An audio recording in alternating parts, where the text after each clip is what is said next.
Hello, this is Brian. I've got Chris here with me today, and we're going to talk about Account Takeover and Identity Monitor. Account Takeover is new to me, so can you tell me a little bit about what it is? Sure. So Account Takeover certainly recently has received a lot of buzz. Although technically it's been around ever since accounts have been created. Ultimately, what it means is someone is gaining access or taking over an account that they don't have the right to use or own. And what they're doing there is they're compromising the account, and then they're causing a data breach, going and doing things like BEC fraud, right? Business email compromise fraud, which includes, you always see this, sending an email from the CEO at, hey, I'm in a meeting and I need you to send a wire really quick. But it looks like it, or here, it really did come from the CEO. In actuality, it was someone else sending an email on their behalf. So there's a ton of different things and harm that a bad actor can cause if they gain access to one of your accounts. Right, well that sounds really scary. So why is this becoming more and more common? Sure, and it certainly has. The Verizon Data Breach Report recently came out in 2019 and listed that compromised credentials, which is a very common way of account takeover, causing account takeover, was the #1 tactic being used by bad actors for the 3rd year running. So this tactic has kind of hit mainstream usage by bad actors. So this tactic is now big business. Big business, huge business. When you think about how they do this, right? So how they do this with credential stuffing or with credentials is what they'll do is they'll go online and they'll purchase or recover or cause a data breach and take those credentials, right? And so currently there's billions of these credentials that are floating around the underground, which includes things that are commonly referenced as the dark or the deep web. So billions of these. Billions That's just of these. Unimaginable. Just in the last 6 months, a recent report said that they believe that over 1.5 billion credentials were part of a third-party data breach. Wow. The numbers are astounding. So they'll take this data, and the reason that it's become so successful is it's very easy to do. So they take these email password combinations, right, a credential, and they'll use open source software such as Sentry MBA and others. Sniper is another one. And they can take those lists and put those into that open source software and do what's called credential stuffing.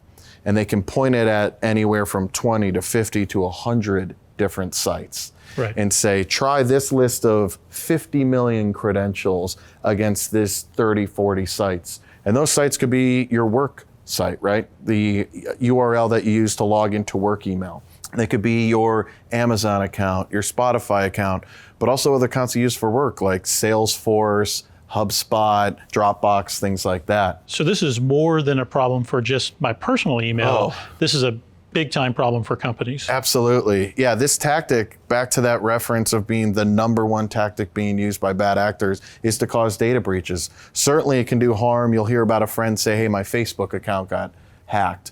In reality, your friend was probably using a very common password, a password they've used previously, and that bad actor is going to make a bet because most people reuse the same passwords. Right, so you've got IBM, which recently had a study in February that came out and said, here are, for each age group, how frequently they're reusing passwords. So if you're in that 55 to 65 and up range, they're saying on average that user only uses 12 passwords. If you get to the millennial, it's down to 8, and younger than that, you're at 4. It's an interesting comment also by the CEO of Dashlane, which is a popular password manager. Their data shows that the average user has over 200 different logins. So if you take 12 passwords, even saying that's a lot, right, across 200 logins, there's a high percentage that you're using across the same site, and that's why credential stuffing has become so popular and so successful. So as a IT manager, where I've got to protect my assets and my users, what can I do? Sure. Well, there's a variety of services that you can use to help monitor your data, whether it be your personal data or your corporate data. Now, the important thing to think about when you're using one of those monitoring services, while it's important to know if you were included in a third-party data breach, it's ultimately very important to know what was included in that third-party data breach. right? So if I was in this breach, well, that's good to understand. I want to see what was in that breach, and that's what Identity Monitor can show you. Well, great. So we've heard a little bit about account takeover and Identity Monitor. So let's take a look at this and see what it can do. Absolutely. So the first thing you'll see when you log into Identity Monitor is this breach exposure timeline. And what this is showing you is all of the breaches that have included data from the domains that you're monitoring. Now, this doesn't mean that the domains you're going to put in are going to show up here as a breach, but if you had a user, for example, we're looking at money bookers here. Now, this breach happened in what seems to be late 2015. You have one record that was included in this breach. And the data that it's kind of pulling and filling all of this in with is your watch list. Mm-hmm. So the first thing you would do is, one, you'll already have your domain kind of loaded in down here under domains. So we have SolarWinds.com, SpareFactor, as well as example.org. And two of these, especially example.org, is a great sample domain that we like to use to show people this is real data that was exposed, but it's out there. Then you can even put in specific emails, right? Sometimes non-work emails. So if you want to make sure that you have extra protection for your executive team or kind of what's considered a high value target, someone in finance, this is great. So they can even include their personal email, board members, things like that. One of the things you mentioned earlier was you've got exposure on a personal account, but also a professional account. And sometimes if a threat actor is targeting you, they may try and find out the emails or the passwords related to your personal email, because not a lot of people will say, I'm only going to use this email for personal, and I'm going to use this for professional. They'll use the same password. So here they might be able to log in and say, oh, I know what their Gmail password is. Let's try that for work. And then even IP addresses, which you'll be able to put in and can put in ranges here. So once you put in all that data, it fills out the portal. And here you'll see a select kind of summary of where that data came from or what data is included. So you've got infected consumers. So if you have consumers who are visiting your site with an infected machine, sometimes that malware that's infected their machine is shooting up logs or that can be found on the dark web or in the underground. And if we find that data, we'll show that there. So this could be people that are logging into our services. Correct. At SolarWinds, and we would be able to see they've been compromised in some way. And they're on a compromised machine when they logged into it. Then you have things what we consider spy site. Now, spy site is the data that is going to be available on some of those easy to access forums, things like that. This is what we consider to be scraped data, where the rest of this data is coming through human intelligence and actual people going out from our research team and recovering this data directly. So in the 3 domains and 2 emails that we've added, there's about 23,000 emails that have been included in a third-party data breach. That's crazy. And with those, there's about 4,000 passwords that are attached to those emails.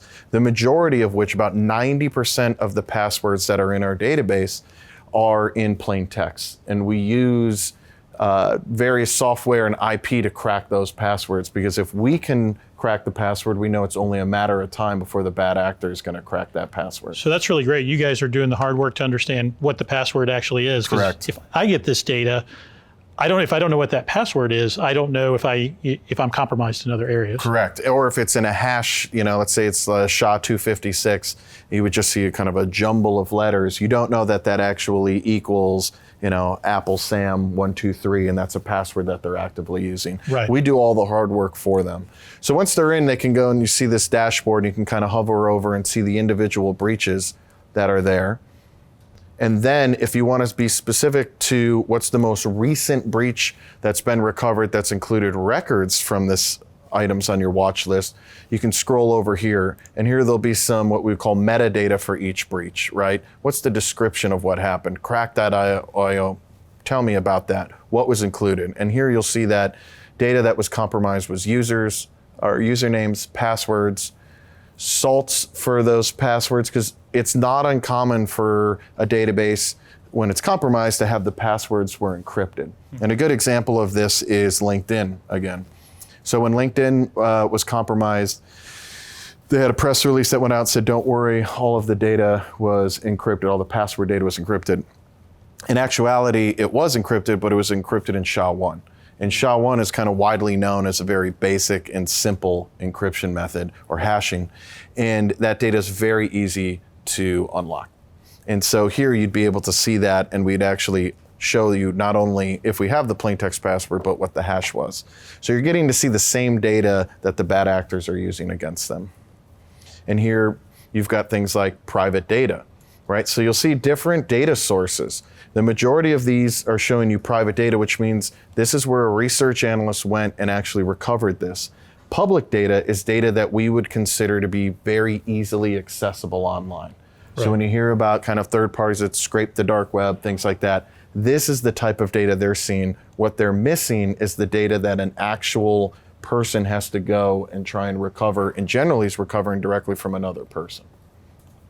And so that allows you, all of those data sources allow you to quickly tell and alert people when they have, when they've been compromised. Correct. So to that point, let's say you're the owner of example.org. So you would click down here to example.org and see all of the data of those 10,000 corporate records are included here. This is sorted by the most recent, right? So you've got the breach date, which is the date that the breach actually happened, and then you have the published date.